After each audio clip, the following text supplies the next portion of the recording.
Hello दोस्तों, नमस्कार। आप सभी के चैनल गेट प्रो योरसेल्फ पर एक बार फिर से स्वागत है। दोस्तों, आज हम फिर से एक नई कहानी लेकर प्रस्तुत हैं, जो कि बड़ी ही इंटरेस्टिंग कहानी है। दोस्तों, बड़ी ही ज्ञानवर्धक कहानी है, जो कि कहानी का शीर्षक है आज का सीख जो जीवन को बदल दे। दोस्तों, इसमें एक राजा की कहानी है, जो कि बहुत ही अच्छी है, और कहानी को पूरा सुनिएगा तभी आपको आनंद मिलेगा और कहानी का पूरा निचोड़ मिलेगा। चलिए दोस्तों, कहानी शुरू करते हैं। लेकिन दोस्तों, आपसे एक विनम्र निवेदन है कि कहानी अच्छी लगे तो इसे लाइक करके जाना और चैनल को भी सब्सक्राइब कर देना। चलिए दोस्तों, स्टार्ट करते हैं। एक राजा था जिसका नाम रामधन था। उसके जीवन में सभी सुख थे। राज्य का काम काज भी ऐसो आराम से चल रहे थे। राजा के नैतिक गुणों के कारण प्रजा भी बहुत प्रसन्न थी, और जिस राज्य में प्रजा खुश रहती है वहाँ की आर्थिक व्यवस्था भी दुरुस्त और अच्छी होती है। इस प्रकार हर क्षेत्र में राज्य का प्रवाह अच्छा था। इतने सुखों के कारण भी राजा दुखी रहता था, क्योंकि उसकी कोई संतान नहीं थी। यह गम राजा को अंदर ही अंदर सताता रहता था। प्रजा को भी इस बात का बहुत दुख था। वर्षों के बाद राजा की यह मुराद पूरी हुई और उसे एक पुत्र की प्राप्ति हुई। पूरे नगर में कई दिनों तक जश्न मना। नागरिकों को राजमहल में दावत दी गई। राजा की इस खुशी में प्रजा भी झूम उठी थी। समय बीतता जा रहा था। राजकुमार का नाम नंदन सिंह रखा गया था। पूजा पाठ एवं इंतजार के बाद राजा को संतान प्राप्त हुई थी, इसीलिए उसे बड़े लाड और प्यार से रखा जाता था। लेकिन अति किसी बात की अच्छी नहीं होती। अधिक लाड ने नंदन सिंह को बहुत बिगाड़ दिया था। बचपन में तो नंदन की सभी बातें दिल को लुभाती थी, पर बड़े होते होते यही बातें बदतमीजी लगने लगी थी। नंदन बहुत ज़्यादा जिद्दी हो चुका था। उसके मन में अहंकार आ गया था। वो चाहता था कि प्रजा सदैव उसकी जय जयकार करे, उसकी प्रशंसा करे, उसकी बड़ाई करे। उसकी बात न सुनने पर वो कोलाहल मचा देता था। बेचारे सैनिकों को तो तुच्छ सा प्राणी समझने लगा था। आए दिन उसका प्रकोप प्रजा पर उतरने लगा था। वो खुद को भगवान के समान पूजता था और पूजने को भी कहता था। आयु तो कम थी, लेकिन हम कई गुना उसका बढ़ चुका था। नंदन के इस व्यवहार से सभी बहुत दुखी थे।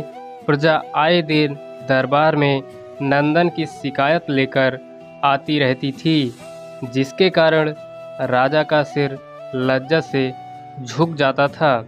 यह एक गंभीर विषय बन चुका था। एक दिन राजा ने सभी खास दरबारियों को एवं मंत्रियों को भी सभा में बुलवाया और उनसे अपने दिल की बात कही कि वे राजकुमार के इस व्यवहार से अत्यंत दुखी हैं। राजकुमार इस राज्य का भविष्य है। अगर उसका व्यवहार यही रहा तो राज्य की खुशहाली चंद दिनों में ही चली जाएगी। दरबारी राजा को सांत्वना देते हैं और कहते हैं कि आप हिम्मत रखें, वरना प्रजा निसहाय हो जाएगी। मंत्री ने सुझाव दिया कि राजकुमार को एक उचित मार्गदर्शन एवं सामान्य जीवन के अनुभव की जरूरत है। आप उन्हें गुरु राधा गुप्त के आश्रम भेज दीजिए। सुना है वहाँ से जानवर भी इंसान बनकर निकलता है। यह बात राजा को पसंद आई और उसने नंदन को गुरुजी के आश्रम भेज दिया। अगले दिन राजा अपने पुत्र के साथ गुरुजी के आश्रम पहुँचे। राजा ने गुरु राधा गुप्त के साथ अकेले में बात की और नंदन के विषय में सारी बातें कहीं। गुरुजी ने राजा को आश्वस्त किया कि वे जब अपने पुत्र से मिलेंगे तब उन्हें गर्व महसूस होगा। गुरुजी के ऐसे शब्द सुनकर राजा को शांति महसूस हुई और वे हर्ष से अपने पुत्र को आश्रम में छोड़कर राजमहल में लौट आए। अगले दिन सुबह गुरु के खास चेले द्वारा नंदन को भिक्षा मांगकर खाने को कहा गया, जिसे सुनकर नंदन ने साफ मना कर दिया। चेले ने उसे कह दिया कि अगर पेट भरना है तो भिक्षा मांगनी पड़ेगी और भिक्षा का समय शाम तक ही है, अन्यथा भूखा रहना पड़ेगा। नंदन ने अपनी अकड़ में चेले की बात नहीं मानी और शाम होते होते उसे भूख बड़ी तेजी से लगने लगी। उसे खाने को कुछ भी नहीं मिला। दूसरे दिन उसने भिक्षा मांगना शुरू किया। शुरुआत में उसके बोल के कारण उसको कोई भिक्षा नहीं देता था, लेकिन गुरुकुल में सभी के साथ बैठने पर उसे आधा पेट भोजन मिल जाता था। धीरे धीरे उसे मीठे बोल का महत्व समझ में आने लगा था और करीब 1 महीने बाद नंदन को भर पेट भोजन मिला, जिसके बाद उसके व्यवहार में बहुत से परिवर्तन आए। इसी तरह गुरुकुल के सभी नियमों ने राजकुमार में बहुत से परिवर्तन किए, जिसे राधा गुप्त जी ने समझाए। एक दिन राधा गुप्त जी ने नंदन को अपने साथ सुबह सवेरे सैर पर चलने को कहा। दोनों सैर पर निकल गए। रास्ते में बहुत बातें की। गुरुजी ने नंदन से कहा कि तुम बहुत बुद्धिमान हो और तुम में बहुत अधिक ऊर्जा है, जिसका तुम्हें सही दिशा में उपयोग करना आना चाहिए। दोनों चलते चलते एक सुंदर बाग पहुँचे, जहाँ बहुत सुंदर सुंदर फूल थे, जिनसे बाग महक रहा था। गुरुजी ने नंदन को बाग से पूजा के लिए गुलाब के फूल तोड़ने को कहे। नंदन झट से सुंदर सुंदर गुलाब तोड़ लाया और अपने गुरु के सामने रख दिए। अब गुरुजी ने उसे नीम के पत्ते तोड़कर लाने को कहा। नंदन उसको भी तोड़ लाया। अब गुरुजी ने उसे एक गुलाब को सूंघने के लिए दिया और नंदन से पूछा कैसा लग रहा है। नंदन ने उसकी खूब बड़ाई की, बताया कि बहुत ही अच्छा लग रहा है।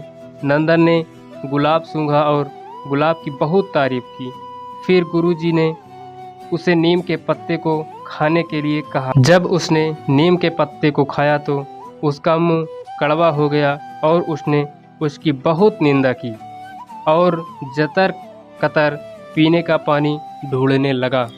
नंदन की यह दशा देख गुरुजी मुस्कुरा रहे थे। पानी पीने के बाद नंदन को राहत मिली।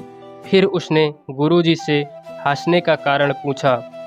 तब गुरुजी ने उससे कहा कि जब तुमने गुलाब का फूल सूंघा तो उन्हें उसकी खुशबू बहुत अच्छी लगी और तुमने उसकी तारीफ की, लेकिन जब तुमने नीम की पत्तियां खाई तो तुम्हें वे कड़वी लगी और तुमने उसे थूक दिया और उसकी घोर निंदा की।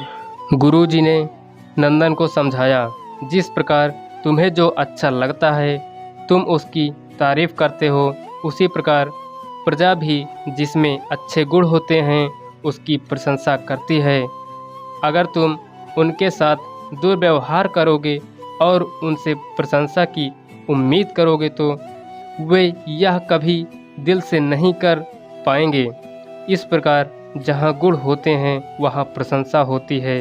नंदन को सभी बातें विस्तार से समझ आ गई और वो अपने महल लौट जाता है। नंदन में बहुत परिवर्तन आता है और वो बाद में एक सफल राजा बनता है। दोस्तों, आज की कहानी कैसी लगी कमेंट बॉक्स में लिखना मत भूलें। अगली कहानी के साथ फिर से मिलेंगे, तब तक के लिए जय हिंद, जय भारत, नमस्कार, वंदे मातरम।